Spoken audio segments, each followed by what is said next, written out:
Fighting continues in northeastern Syria following Turkey's invasion of Kurdish-held territory.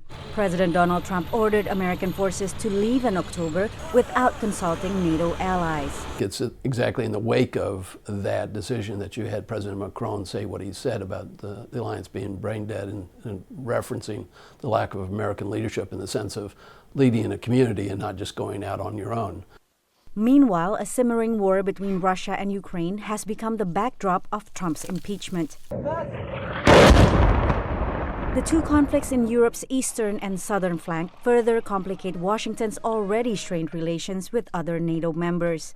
Leaders this side of the Atlantic are bracing for Donald Trump, whom they will meet at the NATO summit just outside of London this week. Trump no longer publicly says that NATO is obsolete and wants to leave it, but continues to slam member countries for not meeting NATO's 2% GDP defense spending target. American officials have reassured European leaders of Washington's continued commitment, as shown by military reinforcement in NATO's eastern flank.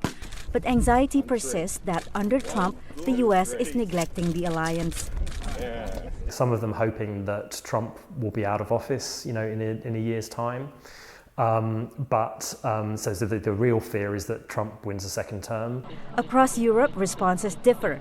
Paris is touting strategic autonomy, that Europe should take care of their own security.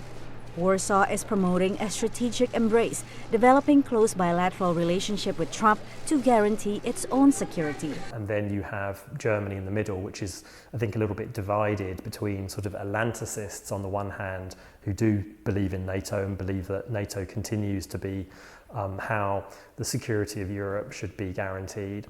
And then on the other hand, post-Atlanticists who are sort of more on the French side of this argument.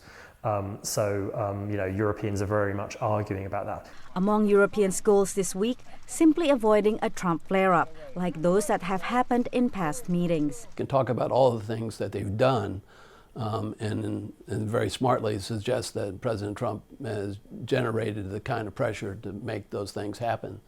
So they can actually praise President Trump, even though this is very hard for them to do because of the personality.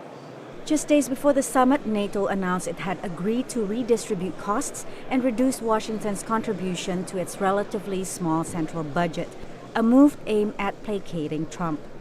Patsy Widakuswara, VOA News, London.